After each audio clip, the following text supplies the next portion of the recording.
আমাদের বয়স কিন্তু বেড়েই চলেছে। আমরা একদিন বৃদ্ধ বা বৃদ্ধা হব।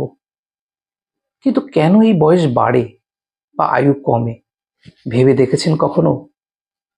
অনেকগুলো সায়েন্টিফিক কারণ আছে, যেমন পরিবেশগত, বংশগত, সেলুলার ডিভিশন তত্ত্ব বা সেল মেটাবলিজম তত্ত্ব ইত্যাদি। তবে এগুলোর মধ্যে সব থেকে ইন্টারেস্টিং হচ্ছে সেলুলার ডিভিশন তত্ত্ব। চলুন একবার দেখে নেই। আমাদের মানব শরীরে টোটাল কম বেশি 30 ট্রিলিয়ন্স কোষ আছে, অর্থাৎ 3 × 10⁻13 সেলস আছে। আর এই প্রত্যেক সেলসে বা কোষে 46 করে ক্রোমোজোম আছে, 46টা করে ক্রোমোজোম।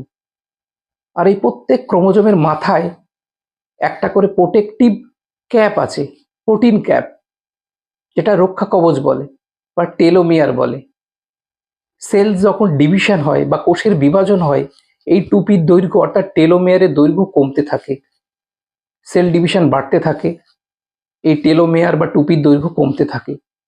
কমতে কমতে এমন একটা ক্রিটিক্যাল দৈর্ঘ্যে আসে, তারপরে সেল আর বিভাজিত হয় না বা সেল ডিভিশন বন্ধ হয়ে যায়। কোষ তখন বৃদ্ধ হয়ে যায়, এমনকি মারাও যায়।